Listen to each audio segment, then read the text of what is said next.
Hello, today we're going to have a nice quiet video discussing the Gods' War, the events that led up to it, and the partially deciphered tomb, which helps explain an event that took place shortly after. The tomb appears to be a personal journal from a man named Friar Meli. The journal is heavily fragmented, but gives several clear snapshots from the perspective of Friar Meli, and ends with his apparent demise. Before we can delve into the words from the journal, we must first look into the events happening up to, and including the time of their writing. 438 Pa, the Ahriman Empire invades Brythonia. 441 Pa, King of Brythonia, Artrax the Younger, capitulates the throne of Brythonia to Emperor Quintus Ambrosius Etrutus of Armas, and Brythonia becomes a province to the Ahriman Empire. 451 Pa, Artax the Younger dies on the throne. Ahriman Emperor Titus Quintus Etrutus becomes king of Brythonia. 474 Pa, King Titus Quintus Etrutus dies in battle in Medea, and his son Salamis Titus Etrutus assumes the throne. Salamis Titus Etrutus, furious from the death of his father, begins funneling most of Brythonia's resources into an extended proxy war with Medea. Foreign and domestic powers take advantage of the weakened kingdom and begin whittling away at the emperor's grasp on Brythonian land. 522 Pa, Rod, mother of monsters, invades Brythonia. Rod is a Thanadian pagan goddess. Her warriors are humans and beasts, mutated into abominations and enslaved to her will. This invasion marks the beginning of the Gods' War. The Gods' War can be summarized into a conflict between two factions, and two additional factions arising as a result. Those that fought for man, those that fought against man, those that fought for themselves, and those that didn't fight at all. The side fighting for man consisted of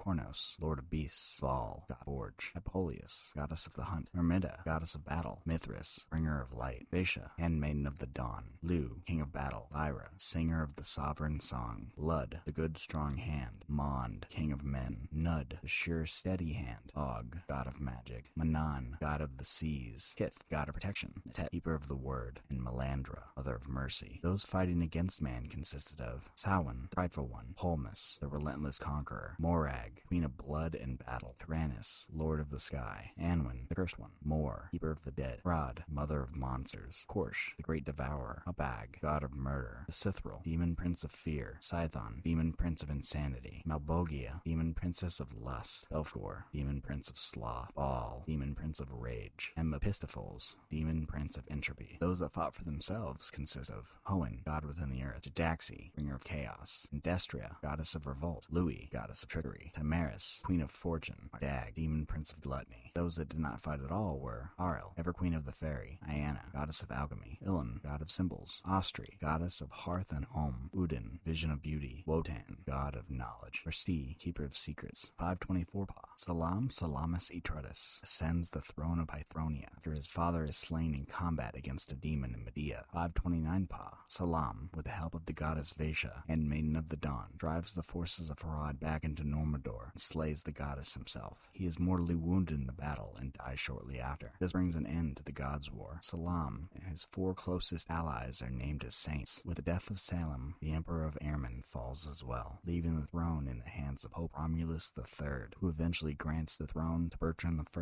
Large portions of the people of Brythonia, having witnessed the devastation the pagan gods brought onto their lands, begin converting to Mithras, choosing to worship a patron saint over a god. Most of the remaining gods then agreed to leave the world in the hands of man and begin diminishing.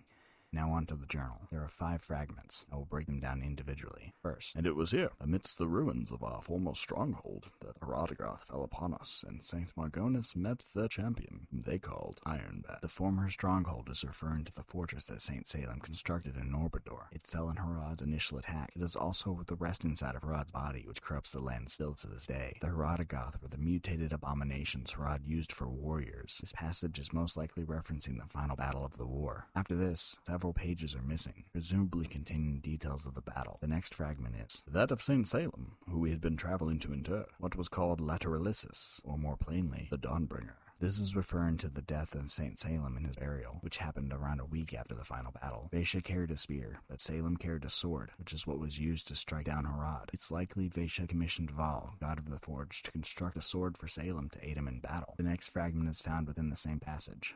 The two titans struggled for some time, and Gundar's great maul smote down upon it, snapping the blade from the hilt end. It's possible this is referencing the same battle as the first fragment. While St. Salem was buried in Aberrel, it's not confirmed that he died there. He spent his last week in excruciating pain, so it's possible he was too ill to be moved and died in the ruins of his former fortress in Norbador before being carried to Aberrel for burial. This attack was most likely the final charge of Rod's forces nearly a week after she had fallen. It's likely the blade, after being separated from the hilt, tumbled off into one of the caverns surrounding Norbador, possibly the same cavern the heart of Hrod resides in after it was cut from her chest and cast into the ruins. The next fragment begins shortly after. Margonis was left with but its hilt.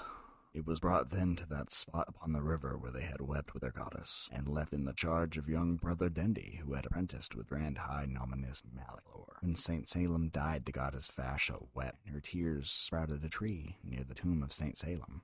The tree was named Vacia's Dali. The Nominus are a slang term for an order of knights known as the Order of the Sacred Word. They reside in Aberrel and guard a number of artifacts important to the Mithrist religion. Much of the rest of the book is indecipherable. The end is written in an increasingly shaky hand and soaked in dried. Some of it is incoherent ramblings. One more mention of the Dawnbringer does exist. He has been scouring these ruins for years, looking for the other half of that sword. It has been Margonis' intent to see it restored, but I fear now it may have been the death of him, and of myself. There are dark things within these halls, and I have succumbed to their poison fangs. I haven't the strength to pull myself out of this damnable hole, and it has been 3 days since Margonis ventured deeper still. May Holy Mother Vacia and our Lord of Light have mercy on both, and on young Dendi, who... Here the words peter out into a scribble, in a dropping line ending in a great blot of ink and blood. This last fragment isn't written in past tense like the rest, which suggests all the fragments are written at the same time, years after the events they are describing. In summary, the dungeons of Norbador contain many valuable treasures from the Gods' War, but the blade of the Dawnbringer, along with the heart of Hrod, are by far